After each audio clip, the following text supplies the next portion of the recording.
अस्सलाम वालेकुम, कैसे हैं आप लोग। उम्मीद है सब खैरियत से होंगे। और आज की वीडियो बनाने का मकसद वही पुराना अफसरशाही जो सिंध के अंदर जारी है और ख़ास तौर पर पुलिस की जानिब से जिस तरह कैदियों को एक मराद देने का सिलसिला जारी है, वो कैदियों से कितनी मराद लेते हैं, कितने पैसे लेते हैं, उसकी कहाँ कहाँ वो डिवाइड होता है और कहाँ कहाँ इसको दिया जाता है, इसकी खबर तो नहीं है, लेकिन ऐसा कुछ होता है। इस बारे में भरपूर तौर पर जो है वो देखकर अंदाज़ा हो रहा है कि इस तरह की चीज़ें सिंध के अंदर हो रही हैं। इससे पहले जो हमने वीडियो बनाई थी उसके अंदर बताया था कि किस तरह पाकिस्तान के अंदर और ख़ास तौर पर सूबा सिंध के अंदर जो सिंध की पुलिस है उसके ऊपर पाकिस्तान पीपल्स पार्टी किस तरह इतनी आईजी सिंध के हवाले से इनको लेकर और इनकी तैनाती को लेकर क्यों इतना सीरियस होती है, और उसके अलावा आईजी सिंध के अलावा निचले दर्जे के जो अफसरान हैं उनकी तैनाती के ऊपर सिंध हुकूमत जो है वो इतना ज़्यादा इंटरेस्ट क्यों लेती है। इसका अमली मुजाहरा हमने बहुत से केसेस के अंदर देखा है।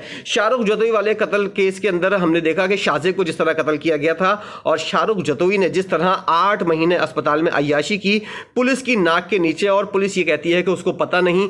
ऐसा मुमकिन नहीं है। सब कुछ होता है, सब कुछ पता होता है पुलिस को, बस जेब गर्म होनी चाहिए। अब एक अफसोसनाक वाकया और उसके अंदर यह कुछ सामने आया कि दुआ मंगी कत्ल केस का गिरफ्तार मुलजिम पुलिस के लिए छलावा साबित हुआ। छलावा बिल्कुल भी साबित नहीं हुआ, यह जाहिर करने की कोशिश की जा रही है। और इस हवाले से जो इत्तला सामने आई, जो सीसीटीवी फुटेज सामने आई हैं, उसके अंदर आप तसव्वुर करें कि एक मुलजिम है, उसके ऊपर अभी मरकजी मुलजिम है ये शख्स जिसके बारे में बताया जा रहा है कि वो जो है वो पुलिस को चकमा देकर गायब हो गया।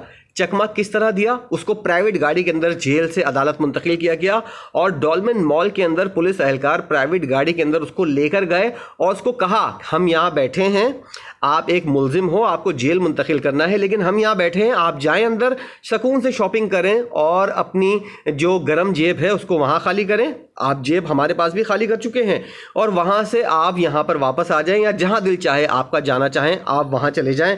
इसी तरह बिल्कुल हुआ है। उस फुटेज के अंदर वाज़े तौर पर देखा जा सकता है कि वो मरकज़ी मुलजिम जो है वो अंदर जाता है। सीसीटीवी फुटेज के अंदर ये शख्स सामने आता है, अंदर जाके वो शॉपिंग वगैरह करता है और एक जिस दरवाजे से वो जाता है जहाँ गाड़ी खड़ी होती है वहाँ नहीं जाता, लेकिन दूसरे दरवाजे से वो निकलता है और रक्षा पकड़कर कहीं और चला जाता है। और पुलिस ये जाहिर करने की कोशिश करती है कि ये मामला जो है वो हमारे हाथ से निकला कैसे और इसकी सख्त तहकीकात होंगी। सिंध हुकूमत ने भी इस हवाले से काफ़ी कुछ कहा है और आवाम को दिखाने के लिए, हम जैसे बेवकूफ़ लोगों को ये बताने के लिए, हम जैसे पागल आवाम को, जिसको वो लोग पागल आवाम समझते हैं, उनको ये बताने के लिए कि हम लोग इस मामले को देख रहे हैं, कितना सीरियस हम लोग हैं। खबर की तफसील कुछ यूँ है कि मुलजिम पेशी पर पुलिस को चकमा देकर 9-2-11 हो गया, जैसा कि पुलिस की जानिब से कहा गया है। फिरोजाबाद थाने की पुलिस ने 2 पुलिस एहलकारों को गिरफ्तार करके अदालत में पेश कर दिया है और वाक़े की तहकीकात के लिए डीआईजी ईस्ट को इंक्वायरी अफसर मुकर्रर किया है। डीआईजी ईस्ट जो है वो बहुत बड़ा तीर मारेंगे और ये जानने की कोशिश करेंगे भाई कितने पैसे लिए थे, कितने में काम हुआ था, मेरा हिस्सा कहाँ है, क्या कुछ हुआ है, इस तरह की कुछ बात होगी। और उसके बाद वो जो है इन साहब को जो है वो बरामद करेंगे या नहीं, आने वाला वक्त बताएगा।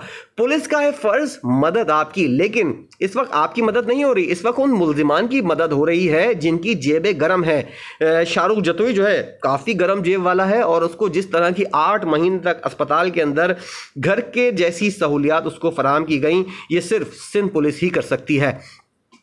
कराची पुलिस ने साइलिन को छोड़कर सज़ा याफ्ता मुजरिमान की मदद शुरू कर दी है, ये इस खबर की हेडिंग है। दुआ मंगी बेचारी जिसको कत्ल किया गया था, कत्ल केस में 3 सज़ा याफ्ता मुजरिम ज़ुहैब कुरैशी पेशी पर 3 साल सज़ा याफ्ता मुजरिम, इस शख्स को 3 साल अभी तक कैद हुई है और ज़ुहैब कुरैशी इसका नाम है। पेशी पर पुलिस को चकमा देकर रक्शे में फरार हो गया। पुलिस मुलजिम को कैद की वैन के बजाय प्राइवेट गाड़ी के अंदर लाई थी और मुलजिम के फरार के वाक़े पर वाक़े मुलविस 2 एहलकारों को गिरफ्तार कर लिया गया, जैसा होना था, बिल्कुल ऐसा होना था, क्योंकि जो भी मुलविस होता है उसको गिरफ्तार तो किया जाता है, मुअत्तल किया जाता है, उसके बाद बहाल भी कर दिया जाता है। ये सब इनकी आपस की सेटिंगें होती हैं। मुलजिम के गिरफ्तार होने पर वाक़ई मुलविस 2 एहलकारों को गिरफ्तार कर लिया गया। वज़ीर आला सिंध ने फ़ौरन नोटिस लिया, उनको बहुत परवाह है आवाम की और ये बताने की उन्होंने कोशिश की है कि हमने सख्त नोटिस लिया है। आईजी और सेक्रेटरी दाखिला को उन्होंने सख्त हिदायत जारी की हैं और सख्त हिदायत कैसी हो सकती हैं? किस तरह की हिदायत हो सकती हैं, सब कुछ उनको पता है, उनकी मर्जी से उनकी मौजूदगी में सब कुछ हो रहा है। तो इस तरह के वाक़यात अगर हो रहे हैं और वज़ीर आला सिंध लाइल्म है, ऐसा हो नहीं सकता। और एसएसपी ईस्ट को पुलिस आज़म दुरानी साहब जो हैं उनको फौरी तौर पर मुअत्तल करते हुए वज़ीर आला ने एसएसपी कोर्ट पुलिस जो है, ये एसएसपी कोर्ट पुलिस है जिसको मुअत्तल किया गया है, आज़म दुरानी इसका नाम था, उसको मुअत्तल किया और वज़ीर आला सिंध ने डीआईजी ईस्ट को तहकीकाती अफसर मुकर्रर किया है। किस तरह की वो रिपोर्ट गोड़ कर लाएंगे और क्या कुछ उनके सामने बताएंगे, आने वाला वक्त हमको बताएगा कि किस तरह इसके अंदर नाजिम जोखियों वाला मामला जिसके अंदर पुलिस ने 5 मुल्जिमान को फ़रार करवाया था, उसकी एक वीडियो भी मैंने बनाई थी और उसके अंदर पुलिस की सारा कट्टा चट्टा सब कुछ सामने रखा था कि किस तरह नाजिम जोखियों के जो मुल्जिमान हैं, 4 से 5 मुल्जिमान थे, उनको अदालत से पुलिस ने बड़े आराम से मक्खन में से बाल जैसे निकालते हैं उस तरह बाहर निकलवाया था। और पुलिस की अब तक तहकीकात जारी हैं और सख्त नोटिस लिया गया था उस वाक़े का भी जिसमें शाहरुख जतोई जो है अस्पताल में 8 महीने तक घर की अय्याशी करता रहा, उस वाक़े पर भी सख्त नोटिस लिया था। सिर्फ नोटिस लिए जाते हैं, अब तक तहकीकात हो रही है उन मामलात की और जब तक होती रहेंगी, जब तक सिंध हुकूमत जो है यहाँ पर कायम है पीपल्स पार्टी की, जब तक ये तहकीकात होती रहेंगी। एक और ख़बर, सिंध की गवर्नमेंट की बात हो रही है तो सिंध हुकूमत ने जो है वो एक तरह से जमात इस्लामी को मामू बना दिया है। ये तो मुत्तहदा वाले कह रहे हैं और ख्वाजा ज़ारुल हसन साहब ने ये वाली बात की है, लेकिन जमात इस्लामी 29 दिन का धरना दिए बैठी थी। 29 दिन से जो वज़ीर आला हाउस है इसके पास जो है उन्होंने धरना दिया हुआ था और अपने मुतालबात के हक़ में वो जो है वो धरना दिए बैठे थे। और पहले दिन जिन मुतालबात के ऊपर बात हुई थी, 29वें दिन उन्हीं मामलात के ऊपर जो है वो बात तय पाई है। पहले दिन ही अगर आप लोग इस बात के ऊपर राज़ी हो जाते हैं तो 29 दिन आपको दिखावे के लिए और इस तरह की हंगामे आराई और इस तरह का पूरा जलसा धरना था, लेकिन जिस तरह रोज़ाना ख़बरों में आना और अपने आप को इस तरह साबित करना आवाम के सामने कि हमको आपका बहुत एहसास है। ये जो कुछ मामलात हैं ना जिनके ऊपर नासिर हुसैन शाह और जो जमात इस्लामी के कराची के अमीर हैं हाफिज़ नईमुर रहमान, इनके दरमियान जो मामला तय पाए हैं और उन्होंने जो तकरीर की है नासिर हुसैन शाह साहब ने, ये इतलात ये हैं कि ये मामला जो है वो पहले दिन भी सिंध हुकूमत तय कर चुकी थी कि इन मामलात के ऊपर, और वो देना भी चाह रही थी। जो अभी इनको हरी झंडी दिखाई है ना, जिस तरह उनको एक लॉलीपॉप दिया गया है और एक मामू बनाने की कोशिश की गई है, इन मामलात पर सिंध हुकूमत पहले भी राज़ी थी। और क्यों राज़ी थी इसकी वजूहात मैं आपको बाद में बताऊंगा, लेकिन जमात इस्लामी ने फेस सेविंग के तौर पर जो है 29वें दिन में जाकर खूब नारे लगाए और ये बताया कि हमने अपने मुतालबात मनवा लिए। कुछ भी नहीं मनवाया, कुछ भी नहीं होगा। क्यों? इसकी वजह यह है कि पाकिस्तान पीपल्स पार्टी कभी भी बल्दियाती इदारों के अंदर जो मुतालबात एमक्यूएम कर रही है, सबसे पहले तो एक बात कि एमक्यूएम जो है वो जिस तरह के इख्तियारात इस वक्त नाजिम को हासिल हैं, इसके अंदर एमक्यूएम भी शामिल थी। और इशरतुल इबाद खान साहब जो उस वक्त गवर्नर थे और उस ज़माने के वज़ीर आला कायम अली शाह थे और उस वक्त के एमक्यूएम के जो डिप्टी कन्वीनर थे डॉक्टर फारूक सत्तार, उनकी मौजूदगी के अंदर डॉक्टर इशरतुल इबाद खान ने उस दस्तखत किए थे उस दस्तावेज़ के ऊपर जिसमें नाजिम के इख्तियारात जो हैं वो कम किए गए थे। तो मुत्तहदा कौमी मूवमेंट अगर इस तरह की बात करती है तो आने वाले दिनों में देखते हैं कि किस तरह की सूरत हाल होती है। लेकिन जो इख्तियारात मुत्तहदा जमात इस्लामी, पीएसपी और महाजिर कौमी मूवमेंट मांग रही है, सिंध हुकूमत कभी भी ये इख्तियारात एक नाजिम को नहीं देगी, किसी भी शहर के, कराची जैसे शहर के। और वो इस मामले को इतना प्रोलॉन्ग करेंगे, इतना बातचीत होगी, फिर डेडलॉक होगा, फिर एहतजाज होगा, फिर लाठीचार्ज होगा। जैसे कि अभी मुत्तहदा कौमी मूवमेंट ने एहतजाज किया था, उसके ऊपर लाठीचार्ज हुआ, तहकीकात होगी और 1.5 साल का अरसा बाकी है इंतखाबात के अंदर। सब जानते हैं ये वाली बात। पीपल्स पार्टी इस मामले को 1.5 साल तक आराम से खींच लेगी, उसके लिए किसी किस्म का कोई मसला नहीं है। ना नाजिम को इख्तियारात मिलेंगे, ना बल्दियाती इंतखाबात होंगे। और 1.5 साल का भी कुछ आपको 6 महीने बाद साल के अंदर जो इंतखाबात होते हैं, जनरल इलेक्शन होते हैं, उसकी गहमा गहमी शुरू हो जाएगी और मामला बिल्कुल दब जाएंगे।